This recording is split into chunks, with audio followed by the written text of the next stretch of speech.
Assalamu alaikum, dear students. I am fine at my home and hope you all will be fine at your homes. कल हमने linear equation in one variable के बारे में थोड़ी सी introduction दी थी यहाँ। आज मैं फिर से वही से दोहराता हूँ।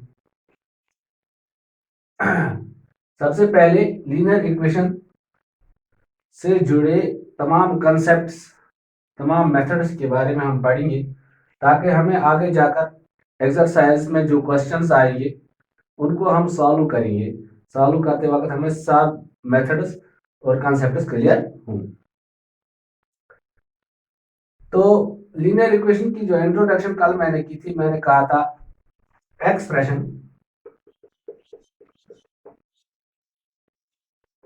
तो एक्सप्रेशन क्या होती है? फॉर एग्जाम्पल मैं यहाँ लिखूंगा x + 1, ये हुई एक एक्सप्रेशन, ये गया एक्सप्रेशन। तिकेज यथ मज वेरिएबल ते यह मज कांस्टेंट ते, ये गया एक्सप्रेशन। वही अगर मैं यह x + 1 is equal to 9, तो यम साथ x + 1 is equal to में लिखूं, is equal to इनसे मैं इक्वेशन, इससे ये बनती है इक्वेशन, क्योंकि यहाँ पे वेरिएबल x आया और कांस्टेंट 1 भी आ गया और बीच में जो ये इज इक्वल टू का साइन आ गया, इससे ये बनती है इक्वेशन।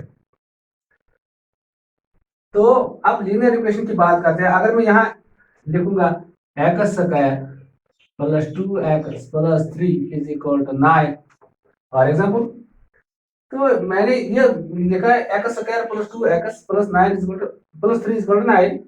ये जो यहाँ पे स्क्वायर आ गया, इस स्क्वायर से ये तो इक्वेशन है, ये अभी भी इक्वेशन है, लेकिन जो इस पे ये स्क्वायर आया है, वेरिएबल पे जो स्क्वायर आया, इससे ये लीनियर इक्वेशन नहीं रहती है। क्योंकि लीनियर इक्वेशन में जो वेरिएबल होती है, वेरिएबल की सबसे बड़ी जो पावर हो वो ज्यादा से ज्यादा 1 हो, यानी power is maximum 1 go use square of power आ इनसे लीनियर इक्वेशन के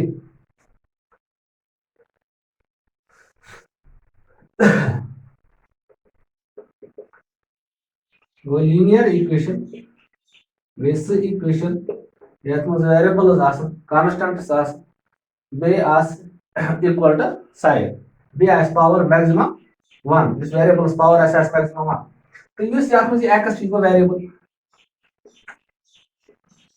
युस x ये वेरिएबल, ये 2 जो x से मल्टीप्लाई कर गो कोएफिशिएंट ऑफ x,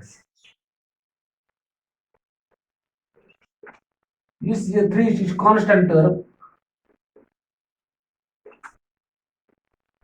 इस 9 चीज कांस्टेंट टर्म, ये कांस्टेंट टर्म। तो लोग ऐसे पता लीनियर इक्वेशन क्या गई वुचर इस कारण ऐसे लीनियर इक्वेशन सॉल्व ऐसे करें।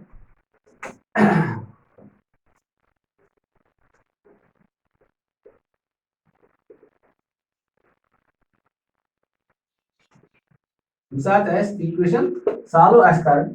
फॉर एग्जांपल बलियाकन 2x - 3 is equal to 7। साथ में सॉल्व करने में ज मेथड इस्तेमाल हेको ज मेथड इस्तेमाल कर। अख मेथड डायरेक्ट, ब्याक मेथड तथ वन ट्रांसपोजिंग मेथड। गडक कर method for example 2x - 3 is equal to 7 गड वो नम ज साइड इक्वेशन, ज साइड अख LHS back RHS left hand side, back right hand side. गड वो यहाँ से जो हमें चाहे हमें x का वैल्यू निकालना है, ऐसे पता लगो x इज इक्वल टू क्या है। तो सबसे पहले मैं देखूंगा x से जुड़ी जो भी यहाँ पे चीज है एक एक करके हम हटाएंगे।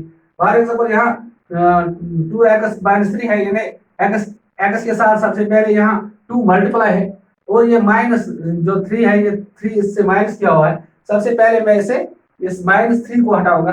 -3 को हटाने के लिए मुझे क्या करना है, मैं -3 के साथ +3 करूंगा। ताकि माइनस इस तरफ -3 + 3 ये कैंसिल हो जाएगा, तो यहाँ 3 खत्म होगा। लेकिन बीच में जो इक्वल का साइन है, इसके लिए मुझे क्या करना है, इसके लिए मुझे 2x -3, यहाँ पे ये जो -3 है इसके लिए मैं +3 लिखूंगा, इज इक्वल टू ये 7 है, इसको भी मैं +3 करूंगा, ताकि मुझे ये 3 को काटने के लिए, 3 को यहाँ इस तरह से खत्म करने के लिए मैंने यहाँ +3 लिखा, लेकिन इस तरह भी +3 लिखना ताकि ये इक्वल रहेगी, क्योंकि बीच में इक्वल का साइन है। तो -3 और +3 cancel, which implies that 2x is equal to 7 + 3 is equal to 10। अब x के साथ 2 है, 2 इसके साथ मल्टीप्लाई है, इस 2 को खत्म करने के लिए मैं जब यहाँ पे था माइनस, तो माइनस के लिए मैंने प्लस कर दिया, अगर यहाँ प्लस होता तो मैं प्लस के लिए उसको माइनस करता, लेकिन यहाँ पे अब ये है मल्टीप्लाई 2 है x को, तो इसके लिए मुझे क्या करना है, डिवाइड करना है।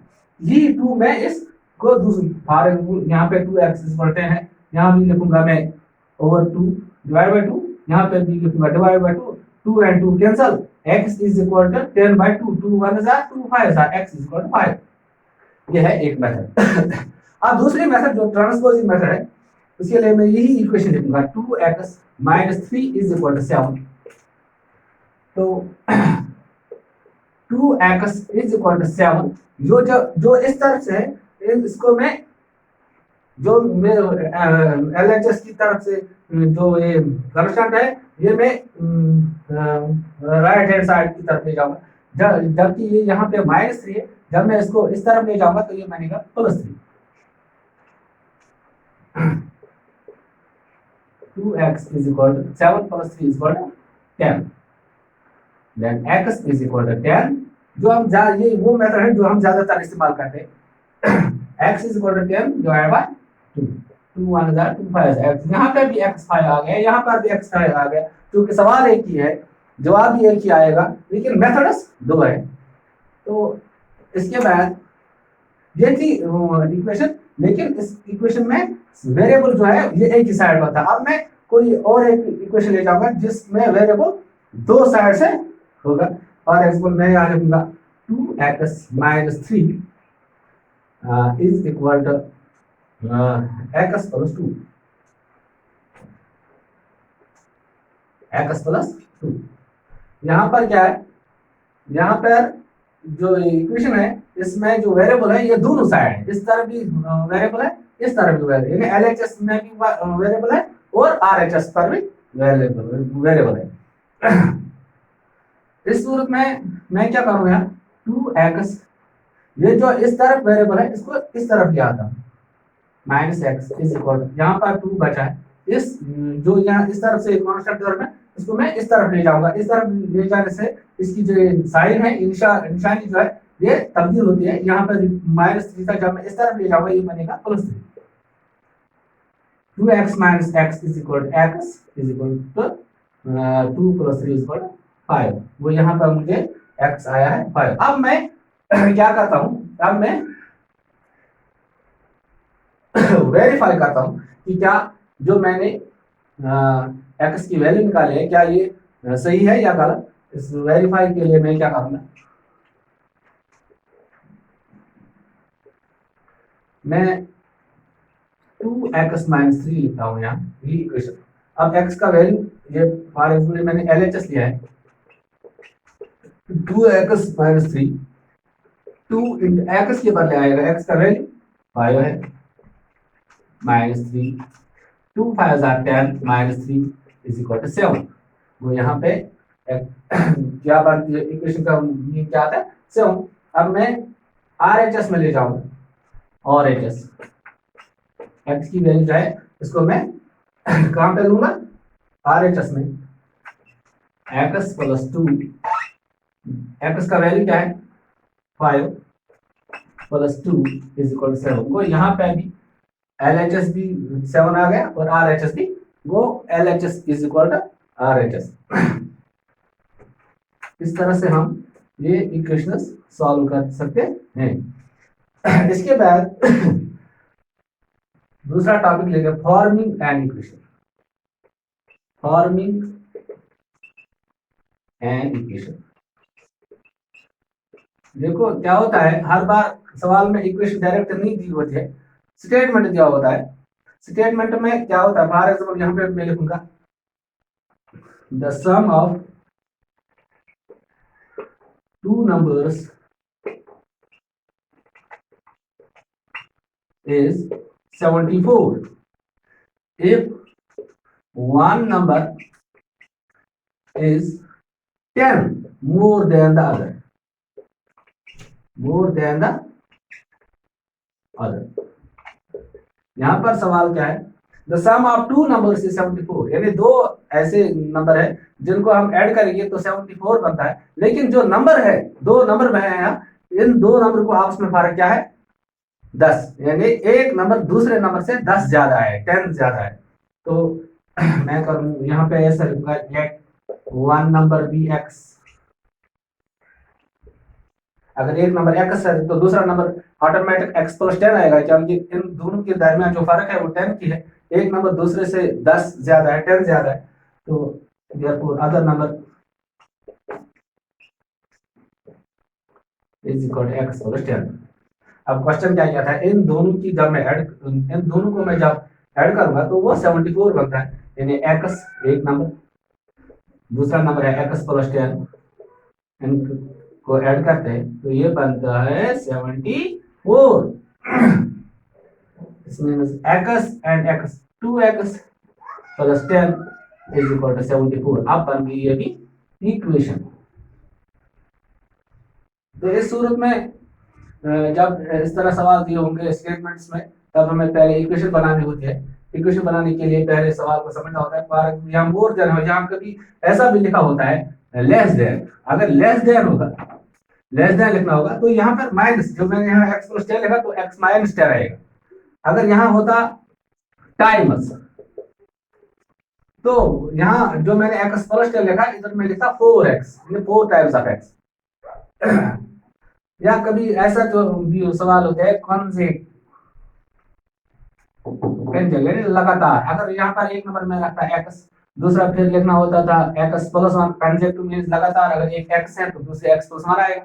अगर कंसेक्टिव 3 नंबर्स होता तो एक्स प्लस 1 होता, यानी एक्स प्लस 2 बनता है। यहाँ 4 कंसेक्टिव हो तो इसी सूरत में एक एक ऐड करके कंसेक्टिव बन जाते हैं। अब जो कल हमें ज्यादा, जिस पर मैंने कल टॉपिक खत्म किया था यहाँ पे, तो रह गया था क्रॉस मल्टीप्लिकेशन।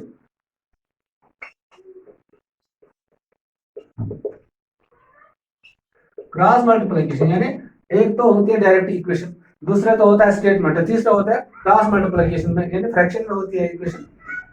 फॉर एग्जांपल यहाँ है x plus 1 divide by 2x plus 3 is equal to 3/8।